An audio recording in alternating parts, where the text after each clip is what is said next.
নমস্কার বন্ধুরা, my home gardening চ্যানেলে আপনাদের স্বাগত জানাই। বন্ধুরা, আমাকে অনেকে রিকোয়েস্ট করে পাঠিয়েছেন যে কোকোপিট কী এবং কোথায় পাওয়া যায় এবং তার ব্যবহার কিভাবে করব। তা বন্ধুরা, সম্পূর্ণ ভিডিওটা আমি এই কোকোপিট নিয়েই তৈরি করেছি।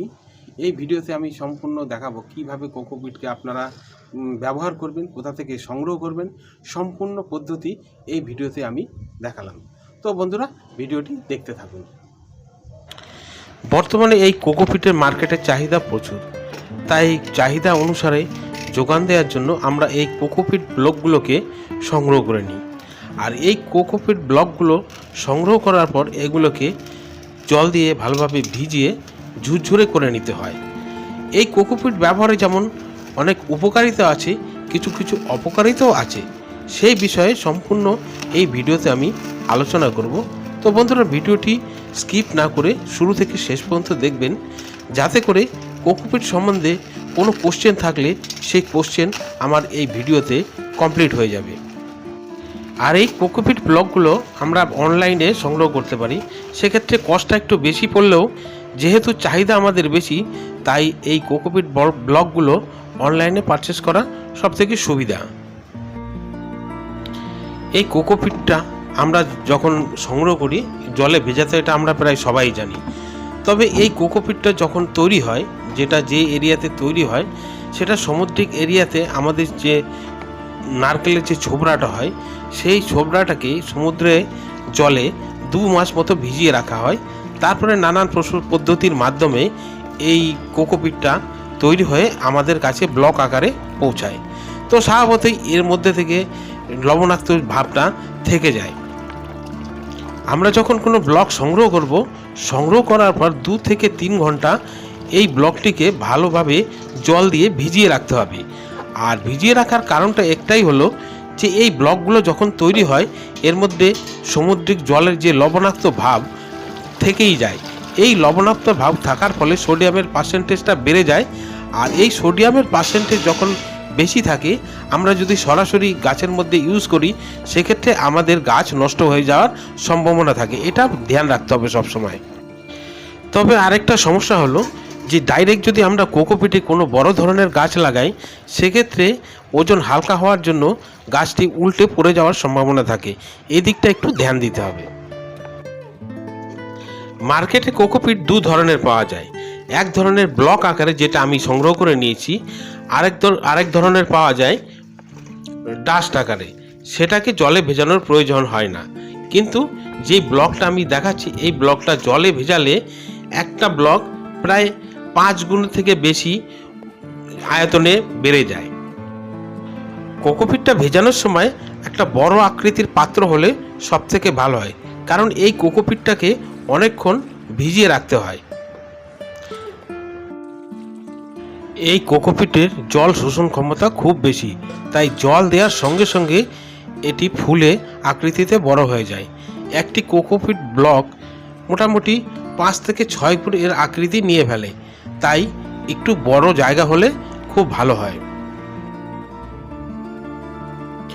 বাড়িতে ছাদ বাগান করার জন্য মাটি অনেক ওজন ধারণ করে থাকে এবং কিছুদিন পর দেখা যায় সেই মাটি অনেক বেশি শক্ত হয়ে যায়। অন্যদিকে শহরে বাগান করার জন্য ভালো মানের মাটি সংগ্রহ করা একটি দুর্লভ কাজের মধ্যে পড়ে।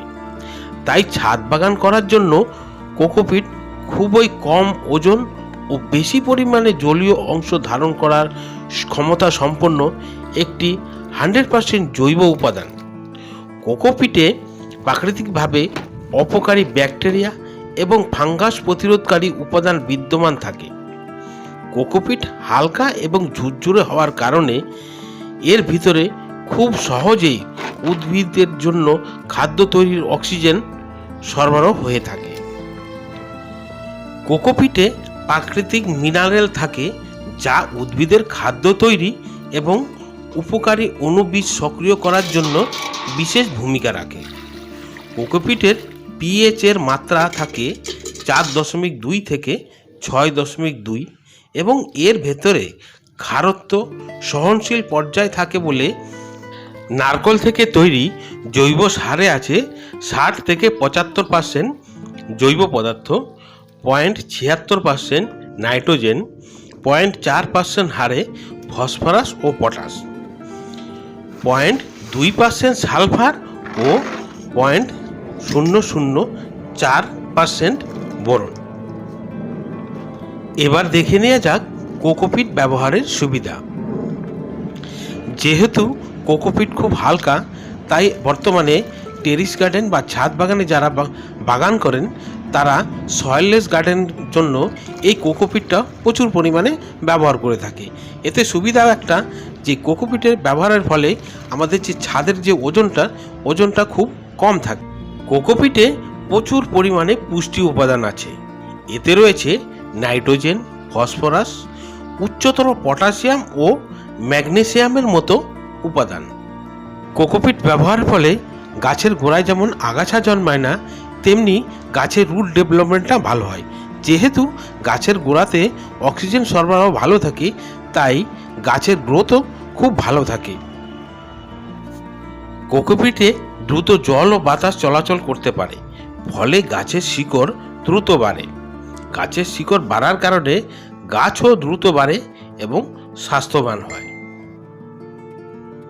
কোকোপিটে দ্রুত জল ও বাতাস আসা যাওয়ার কারণে ক্ষতিকারক ছত্রাকনাশক ও ব্যাকটেরিয়ার আক্রমণ করতে পারে না।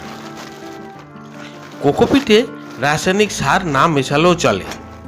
শুধুমাত্র ভার্মি কম্পোস্ট অথবা জৈব সার মিশিয়ে চাষ করা যায়, ফলে রাসায়নিক সার মুক্ত সবজি, ফল, ফুল, অর্কিড ও অন্যান্য গাছ উৎপাদন করা যেতে পারে।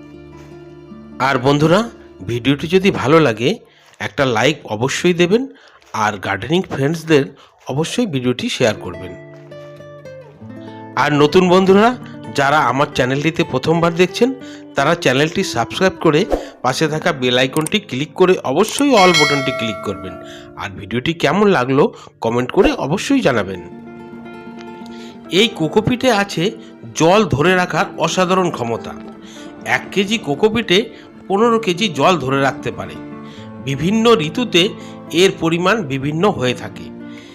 একবার কোকোপিট ব্যবহার করলে জল দেওয়ার নিয়ে দুশ্চিন্তার কোনো কারণ থাকে না। কোকোপিটে আর্দ্রতা ধরে রাখার ক্ষমতা 600 থেকে 800 ভাগ। কোকোপিট জৈব উপাদান দিয়ে তৈরি হওয়ার এর উচ্চতর আদান প্রদান ক্ষমতা রয়েছে। এটি প্রয়োজন অনুসারে গাছের জন্য পুষ্টি উপাদান নিঃসরণ করে। এটি পুষ্টি অপচয় রোধ করে। গাছের জন্য যতটুকু জল দরকার ঠিক ততটুকুই জল এই কোকোপিট ধারণ করে রাখে, ফলে গাছের শিকড়ে পচন ধরে না। কোকোপিটে প্রাকৃতিকভাবে অপকারী ব্যাকটেরিয়া এবং ফাঙ্গাস প্রতিরোধী উপাদান বিদ্যমান থাকে। তো বন্ধুরা, আজ এই পর্যন্তই রইল। ভিডিওটি শুরু থেকে শেষ পর্যন্ত দেখার জন্য ধন্যবাদ।